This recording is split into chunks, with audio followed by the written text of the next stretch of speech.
as the Lissandra.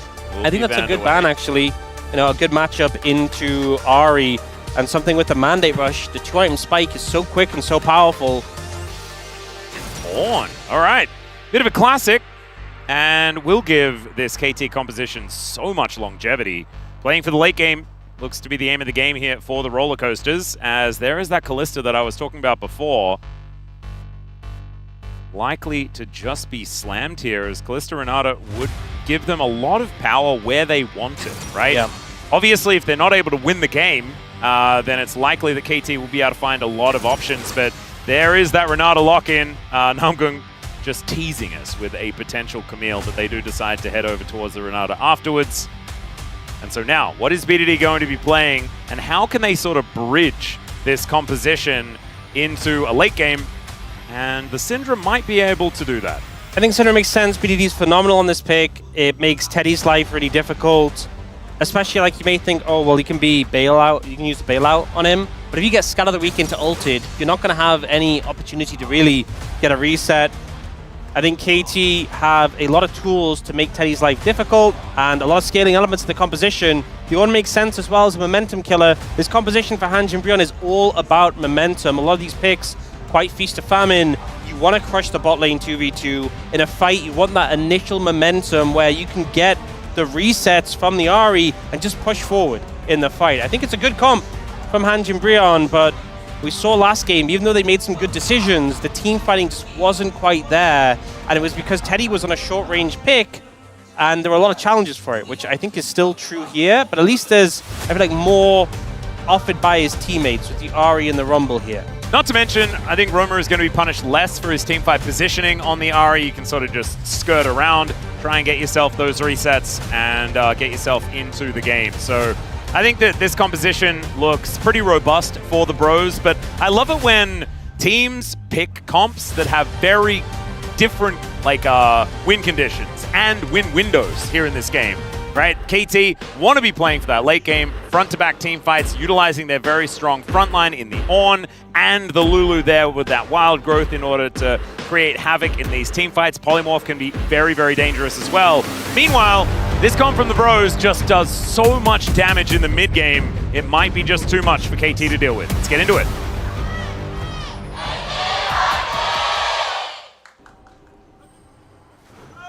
미니언들이 생성되었습니다. All right, here we are, ladies and gentlemen. Under the Rift for game number 2. Seeing whether the bros can even out the series, whether KT are going to find a win, as the bros do not find the Ornn. He decides to go back home. Perfect is going to be meandering up towards that top lane, try and catch up to these minions. It's casting already there. Deciding to make a bit of money off this Ornn here in the laning phase. That first strike. I think for me, this has been the best strategy for Rumble, is the first strike into the tanks, and you just generate a ton of gold, you're ahead of the curve, you can get your high-value items. We've also seen the Deathfire touch, and it's just, I think a lot of times just you don't get enough pressure for it to be really worth it. Yeah, I would agree. Just find yourself a few extra items and get the extra power that way. Might be the way to make it work.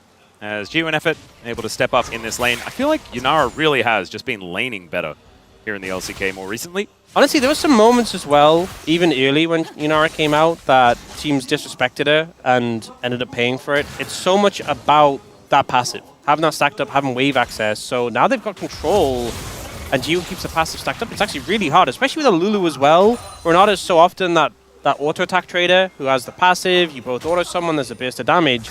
Lulu doesn't even need that. She just autos you and throws a Glitter Lance, and she's going to bully you out the lane. Well, that's exactly what's happening right now. See already Teddy and Namgung on the back foot, well and truly. I think honestly, if they shove this wave in, they could go for a reset, maybe to buy a cull, and feel really good about the position of the wave. It is looking likely at this point in the game, as Roma taking a lot of damage. Great Charm is going to connect onto BDD, who does take a turret shot. It's going to somewhat even out this trade, but Roma is well and truly taking the pressure here in this lane. Tough going up against BDD on this Syndra. He's so good on this pick. And you can often just bully out the Ahri if you're connecting all the skill shots. And casting, hanging out here towards this top side, just dealing with Perfect, who has pushed this lane in so far. I think KT pretty happy with how things are playing out in these early levels. See a few first picks here as Teddy and Namgung haven't actually played this combo just yet in the LCK. Of course, if you've been a Teddy fan for a while, you know that he is well-versed on the Kalista. But you really do need to see whether he's found some positive performances more recently. I can say that his last solo queue game was on Kalista and he lost. Oh. So there's that. Well, hoping to redeem himself. Yeah. You know, never end the night on a loss. So maybe this counts as last night, which is, I think, when his last solo queue game was on that particular account. As we don't necessarily know how many accounts these guys are playing on. That is just the only known one that I have access to. Good trades again from KT, and I feel like Teddy and Namgung really want to push this wave and get a restart off themselves. They're just kind of being pressured out. Effort with the glitter lances, just making Teddy really pay for this. Yeah, this is getting real difficult as Teddy is just going to leave. Going to make his way back in again. A little bit more power, might be able to find himself some shoes or something like that, but I don't think the Berserkers are coming in just yet. It's a little bit too early for that one. So the important thing for KT is that you just be really cautious about investing into skirmishes in the bot side, specifically because that's really where Cluster Renata shines. Yes, the laning is very strong. Yes, you can bully out a lane. That's not obviously happening so far this game, but if you get into a fight in the jungle, so easily you could see Bro just taking over the game from there. So your lanes are doing well. Isn't any huge pressure on KT to speed things up. Yep. Just cool, calm, and collected is going to be the aim of the game. Sometimes that has been where KT have struggled, which is saying no to the voices. So far, definitely so good, though, here in this series, as VDD sets up that scatter to deny the back from Roma. Looks like he's just going to be able to take this wave and look to head on home. Still taking so much damage here. Good charm. Actually manages to get the CS, and I think that Roma is just going to try and channel that back once again, and as we can see here, he does. So, do get the pickaxe picked up by Teddy. Not going for the early boots that we often see. Yeah, it's just probably the amount of money that he had. And does feel a little bit better to have that bit of extra AD, as Gio taking some damage here. Finally, Bro finding themselves some okay trades here in this lane. As Equalizer just going to wipe out the wave. Give casting that very comfortable reset. It's definitely been a slower jungle series so far. Gideon Cuz kind of just prioritizing farm in the early levels, not actively looking for too much. Obviously, game one, there was a Nocturne, there was a Jarvan on the other side, and here as well. I think it makes sense for KT to slow the pace of the game down, and we all know Bro and Brew is a classic. Oh, Cuz going to be taking a bit of damage here, but no Vault Breaker to connect. Gideon is going to get poisoned. Looks like he will be able to get control of this Rift Scuttler, though. I think it's just so hard to really hold an Inferi accountable. The leap is so large, so much terrain that you can get over. Bro, though, almost kind of asking KT to challenge them. Big thing is because Gideon picked up the Scuttle, he's now hit level 6, has that ult available, Cuz is not there. Yeah. Does match the upgraded Smite, importantly, though. He can try and go for a steal here. Not going to be able to get there. Good moves from Bro. And I think they had the confidence to go for the Dragon, and they would have been ready to take a fight. As I said, Cluster are not super good in their skirmishes. The fact that Gideon got the level 6 first, everything was stacked in Bro's favor. So I think the right read from KT to kind of just maybe fish for a steal, but not really commit to anything. Not doing it just yet, as we have a slight gold lead for Gio, but that is just because he picked up a Cull. And that is giving him a bit of extra money, as Perfect taking a lot here from Casting, who just silences himself and goes to town on this on. Very nicely done so far from this Rumble player. And moves up to about a 300 gold lead. The only lead for the Bros on the map, but it has been able to equalize the gold between the two teams quite comfortably, as we can see here. I do feel a little bit worried, though. If the game is just this even and this comfortable, then KT are just going to be very, very happy, scaling on up over and over again. And the Bros, they're the ones that are going to have to put their feet on the accelerator a little bit earlier. I will say, maybe I'm getting nervous because it's just not quite at that time yet.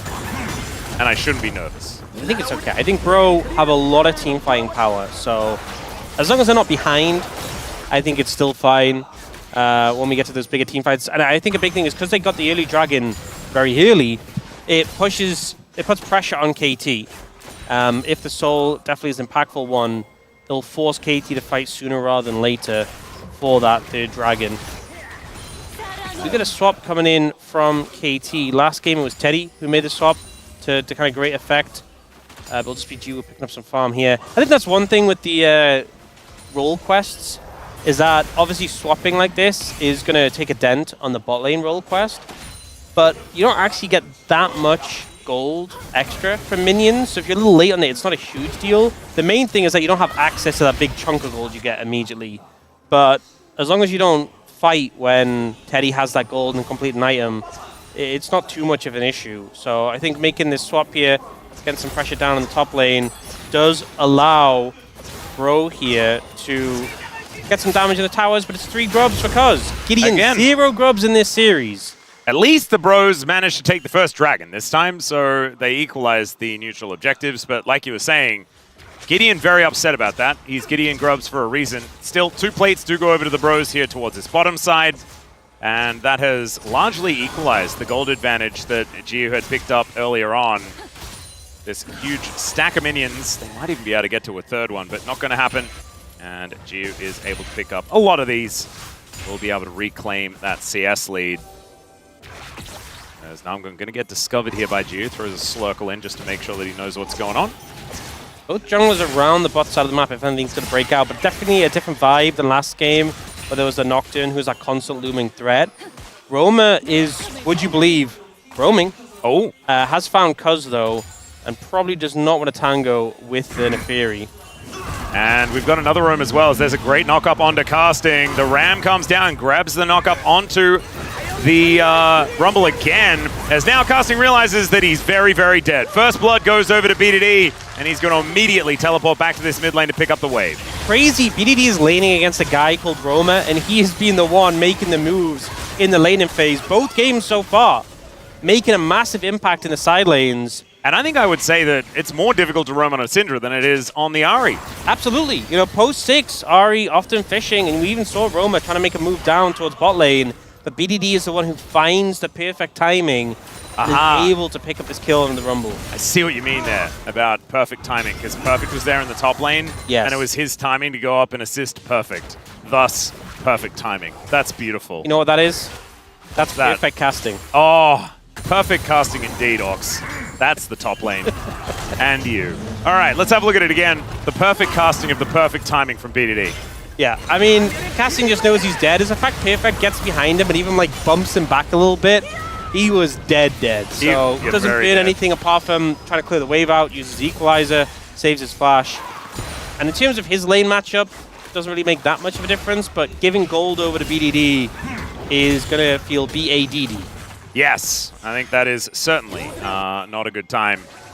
As Teddy just seeing where Gio and Effort are going.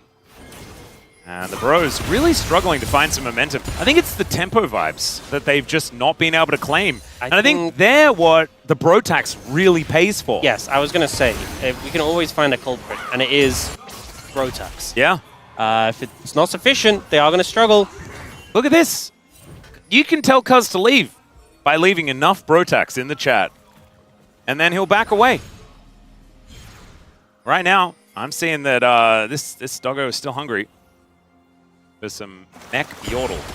As BDD does get this wave shoved in, and man, it really just feels like KT have more members on the map right now. It's a good time to cross map. You look at Teddy, already picked up the bot lane roll quest. He has that static shiv completed. Oh, Equalizer came down to try and catch the wave, really but just didn't even really hit. But yeah, so Grub's in pocket. Jiwoo has 3 stacks left on the call, doesn't have an item completed, doesn't have his roll quest completed.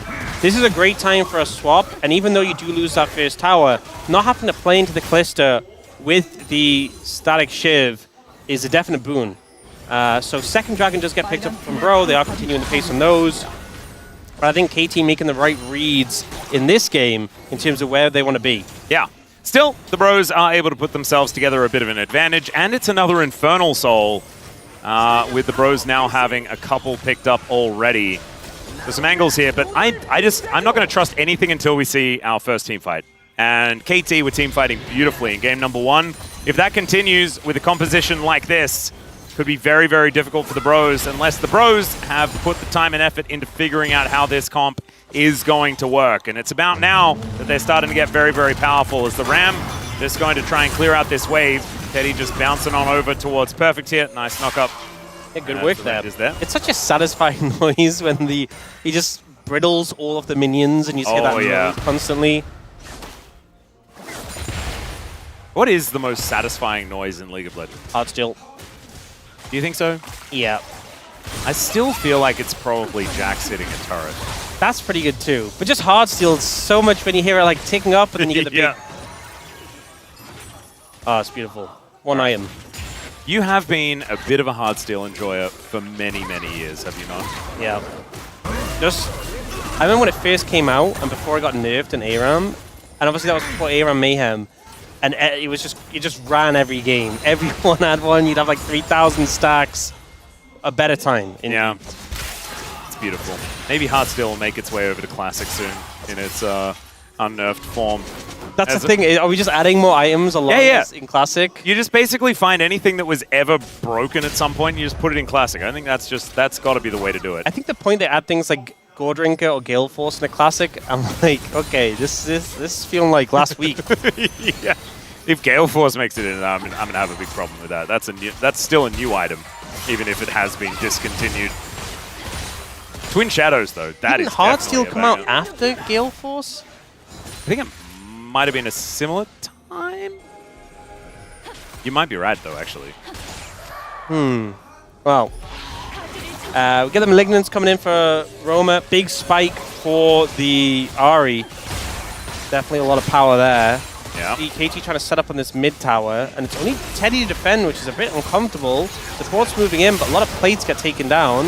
Ooh, Cuz is in a little bit of trouble here, but he will be able to take those plates off the table. And KT really making use of these 3 grubs. I feel like that has been certainly capitalized on here, you could say, by KT. Yeah, I'd agree. Dragon in a minute 45, and it's third, potentially for Bro. Remember, KT were the ones who got Soul last game, and it was also an Infernal Soul. So thinking about how to approach this fight, I think a big factor is Roma with the Malignants. If you can get resets, a lot of power. What's really nice this game is that Perfect having the... what's it called again? Koenig Ruken. That's the one. Huge value into Roma and casting. The only thing he has to really be concerned about is if Teddy starts free hitting him. So looks like we're getting started a little bit early before that Dragon's up as KT looked for this Herald. Oh, Roma's roaming, looking for a bit of an angle here. He's on a pretty good flank, but the scatter catches him. Has to get himself out of there. Great Charm is going to catch Cuz as they just take the Rift Herald from under the noses of KT. And Perfect is just backing away. The Sentinel just gets thrown at Roma. But KT are not going to be able to continue this fight. And now the Bros have a Rift Herald to help them get this Dragon. Really well played there by Roma. Even after he gets hit by the stun, able to disengage. The one concern, though, is his ult is now down. It's ticking fastly. He has level 11 already passed. He has Malignance. But they do need that ult available for the Dragon. And it's 30 seconds away. But it looks like the setup's not come through yet from KT. They went for resets. I think he's going to be fine on that account. And they kind of get away scot-free. But BDD is fishing. Oh, if Roma dies, then that'll be worse than the ult being on cooldown. I think he's okay, just the Merc treads. Even with the nerfs they caught recently, -5 magic resist, the shield plus the tenacity just makes it a bit hard for BDD to really threaten an all in there. Now the contest comes in for mid-prio. TP in from both solo laners of KT. Trying to respond and stop them from getting a chance to throw down the Herald mid that is still in the pocket of Gideon. And now it's KT with control of the area. Yep. And Bro who have to push in.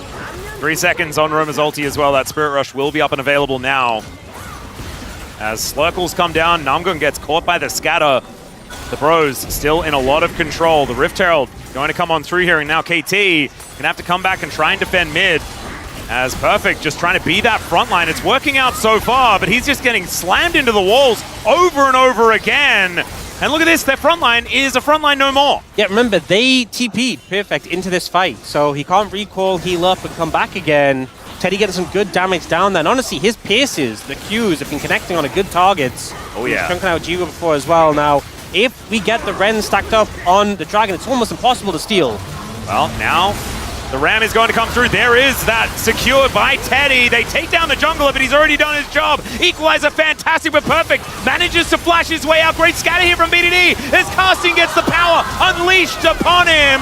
Cousin a little bit of trouble, but there is Teddy with that bailout. Can he lock down Jiu? He does manage to get him, but he's eliminated immediately. And KT, they still have their main carry as BDD, he gets charmed. He is charming, but he's got Cuz there with the daggers to take down the Ahri. And that's the ace for KT. Bro get the dragon, but the target selection is so good from KT. Gideon just doesn't get to play the game. He dashes forward to help secure the dragon. The CC from Perfect is laid. Vi is out to fight. And even though we get this massive combo of ults, Perfect is the one soaking the damage. And now there's the freedom to move forward. Casting with no heat is not a threat. This dive into Wild Growth shuts down Teddy. And even though he trades his life with Jiwoo, also, one more moment. I think Roma auto-attacks the dog instead of the blast cone here. Oh no, he does! So he wasn't able to escape cone. Very unfortunate, but I think just beautiful execution from KT. The usage of Perfect's health bar as a resource, the setup on a Gideon, the re-engage, Jiwoo's aggression. Even though he traded 1-for-1, he shut down Teddy, which was key in allowing them to push forward. And now, Rome may have 3 dragons, but it's not 4. And they're 2,500 gold down against a team with an Ornn and a Yanara Lulu. Yeah, this is the problem. These ornaments are going to start coming in, and that is going to mean that that gold lead actually means a whole lot more than what we're seeing represented. And it's kind of crazy that Perfect went down so incredibly low, took so much abuse in that fight, didn't actually die, is ahead in farm, and ahead in money by just a little bit. And that's crazy because there's a first strike on Casting. The whole sort of point was to make money. And unfortunately, he hasn't been able to do so, sitting at 0-2-0 on this Rumble, yet to really find value here in this game. I mean, that's the thing when you play Rumble into a tank. You need to get ahead of the curve. You need to get more items. You need to be ahead in gold. And then just be that super strong Rumble. The benefit you get is you're getting a free lane. You can farm first strike off. And then you come into this point of the game and you hopefully get 2 items and really strong.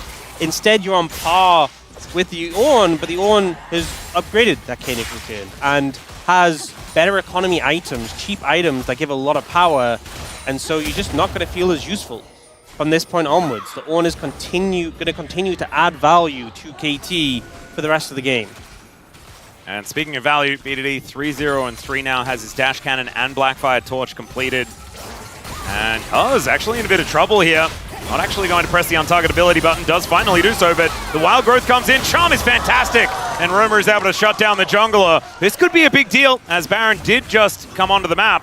But it looks like the Bros are going to look for some more picks before they do anything else. The Equalizer goes down with Perfect dead. They might be able to find an angle, as the Ram is going to get called, but he is still going to get taken out. Another Chandelier on top. And the Bro pick machine has finally come online. Oh dear, that's a lot of damage onto Gideon. Does get shielded up. Oh my lord. Yeah, BDD just does so much damage. There's a handshake from Nam going, I don't know whether anyone is brave enough to do anything about this. There was another scatter. It's fantastic. Jiu dives in, but immediately takes it down. The hostile takeover is so incredibly good. And that is going to be the ace because Cuz has only just respawned. Beautiful play from Bro, just pick after pick, and then an overstep from KT cost them. They disrespect Namgun, and he makes them pay for it. Now, looking for the Baron, the TP comes in from the Ahri just to zone Cuz away. Soul is nearly up as well. They can reset off this Baron and set up for that. A devastating mistake for KT. Absolutely incredible stuff for the Bros, though, being able to find it right on the tail end of this mid-game. And I almost said a trademarked comment as well, as it was a damn well hostile takeover. This was just a great series of picks from the Bros. I feel like when you're playing picks like Neferi or Ornn, who are... Ornn's very tanky, has a dash. Neferi, very mobile. You have this presumed sense of safety. It's kind of like we've seen a lot of our Ezreals dying around mid lane. And I think they just disrespect the opponents. The pick potential, the chase down potential for this comp is extreme. Able to get those 2 kills, and then this is the big turning point. They try and commit onto Gideon, he just gets out. Teddy steps up, knows he has the safety at the Renata. There's even this polymorph stun that looked like he could doom them, but the bailout's there.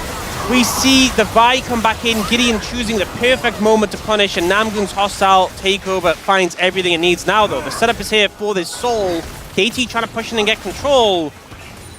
And Gideon hanging around the edge. Feels like they're being pushed off a little bit. Banana brush control going over to Bro, and it's them with the gold lead now. Hostile takeover is not quite available just yet. Namgung still waiting for it. I think KT well aware. They have all of their ultimates at the ready. All of their flashes also up and available. Roma doesn't have his. Gideon doesn't have his. Teddy, thankfully, has his flash up, but not the barrier. Okay, Hostile. See what the Bros can actually do here. Takeover in 5, and Teddy's starting to stack the Rens on the Dragon. KT need to do something soon. Well, let's see what they're actually going to go for here. Is Perfect trying to stay in that front line.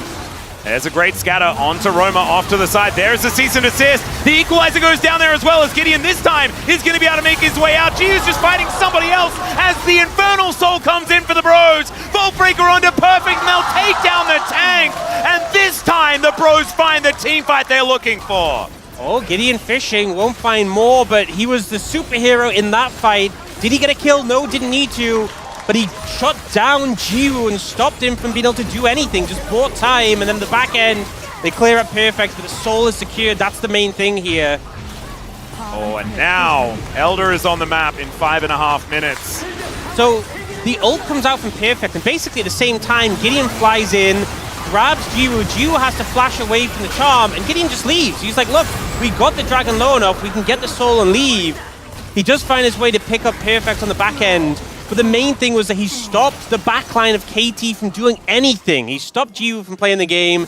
BDD had to respond to the threat, and he's able to disengage again. It didn't matter that he didn't kill Jiwoo, that Roma wasn't able to finish him off.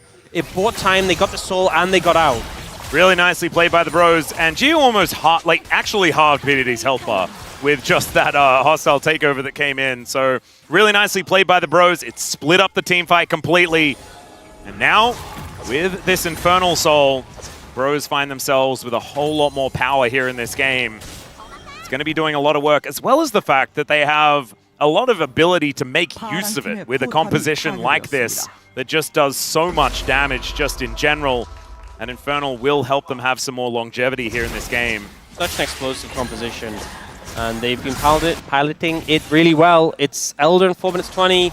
Baron in 2 minutes 30, big objectives that KT has to have in mind. And I just feel like they're not in that great of a position right now. The ornaments have started to come out, but not that many so far. Jiwoo's items looking a bit dismal. You have the core, but not the IE, the last Whisper item. Okay, IE picked up now, but still lacking that extra pen, whereas Teddy is able to invest in tankiness. He's doing enough damage. The buff Terminus as well, that was made stronger not too long ago in his hands.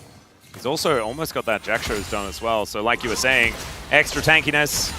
I mean, when you have a Renata with you as well, that tankiness makes you so hard to deal with. And we've seen that when he just starts stacking up the Rens, it doesn't even take that many auto attacks before he's able to get the reset and bring him back after being taken down in the bailout. Yeah, not to mention if you fight anywhere near a minion wave, it can just be really, really difficult to deal with this Kalista. And it's actually so annoying when a Kalista is sieging now with a static Shiv. Yeah, they just chains through the minions. You end up getting stacks onto you as well. And so Teddy can rend and even just damage you off the back of that. It's pretty obnoxious. Well, more of Mount Mortius even completed here for Gideon. Decides not to go for a third item GA. Just wants that extra magic resistance. Understands that Gio is mainly going to be held up in the sky by him during this game. Yeah, so just needs to not die to BDD. Doesn't want to get ulted and just removed from the game by BDD, which is kind of understandable. Yep, I would also not like that to happen to me. As Teddy taking out these waves, taking out these wards. Control of the Baron Pit is what the Bros want. Their turn is so scary as well. If they ever do get the control that they're looking for, which they have now. It is the Huni Baron, so a little scary. Dangerous Baron. But I think it kind of testament to the level of control they're trying to establish over this area. Completely shutting out the vision from KT right now. The closest ward to the Baron is that control ward we can see on the left of the screen now. Oh man, that is quite a ways away from a bit more than a hop, skip, and a jump. Yeah, I would say so. Cuz is now going to go into the scary dark. The thing is, Cuz has a lot of tools to outplay Engage, but we've seen before, even if you have those tools, if you face check and get the CC layered, you will just die. He is pretty squishy. Yeah, and if you avoid one of them, there's so many others that are coming after you, right? Like Vault Breaker, Cease and Desist, Charm, even the Fate's Call. is just so incredibly scary. And the handshake as well can be absolutely devastating. Namgung has been playing a great game so far. 100% kill contribution on this Renata. And the Bros now set up once again. Perfect, wanting to face check, but it's getting more and more difficult as great charm connects onto Cuz. Does go up into the sky eventually, but he's basically out of the fight before it's even begun. And there's no camps actually nearby from sustain up. The Fury can heal up really quickly if Raptors or Wolves are up, but they're down, so he has to actually go for the recall. Oh, there are pings actually onto where Gideon is here, looking for a bit of a wraparound as BDD just takes a cheeky little cinder. I think one problem though is that BDD can chunk Gideon with a Maw, not able to one-shot him. But if the rest of the move there, it's kind of going to give away that they know where Gideon is. Well, Gideon has been kind of scoped out though, as the Scry's Orb does come on down. Oh, we Gives actually KT the see information that this hasn't been started yet. Gideon's still trying to fish from this position. Oh, if he actually starts off these Raptors, it could be pretty scary. As the Bros just continue to wipe out these waves and then go back to the Fog of War. They do not want to start this Baron though. Yeah, I think it's fine. You know, it's the Huni Baron, it's Dangerous Baron. You also have some item buys to come in before that Elder spawns. Teddy's close to Jack Show. Roma's close to Void Staff. Gideon, I think, could pick up Merc Treads on a back. So if you get a chance to recall and reset before the Elder, it makes sense. But Gideon's actually sticking around here. He keeps getting stopped by BDD. I think he Scry's bloomed him, and now if he gets KT caught, are on the Elder. This is so dangerous, like you're saying. Cuz not going to quite find the daggers, and Gideon will be able to make his way out, but that was almost game-losing. Yeah, able to navigate away. Teddy got the Jack Show and a red pot. This is a big buy. He is so strong. Well, now the Elder even getting involved here is Perfect taking some damage, I think. But not entirely sure. His health bar is pretty large. And pressure's going to be on KT, because again, if Teddy stacks up the Rend on the Dragon, this has been fatal for KT in 2 Dragon fights before. They can't let him do it again, because Elder would just be a game ender. Well, look at all the sticks that are already in this Elder. As Teddy just happily tanking it up. Casting is on a ward. I've seen this fight before. Casting dashes in, finds the charm. The Wild Growth is there onto Giyu though, but look at the AoE. They all just explode. And down they will go. The Bros finding such a huge fight. They'll be able to get the Elder here off the back end as well. And we have an even series, ladies and gentlemen, as KT cannot get it done in game 2. And the Bros will make it a best of 3. They find the engage, they find Giyu, and the damage is there, bro. Get the momentum and get a 5-0 ace. Game 1 looked pretty one-sided, but bro, answer back and take us to the 3rd game of the series. Oh, that is what we were looking for. Almost a guarantee that will make it to maximum games here in this series. Gorgeously played here by the Bros. And that is your Bro Tax at work, ladies and gentlemen. We called you out for it earlier on. You heard the call. And there is definitely enough in the coffers now to bring us to those 5 games.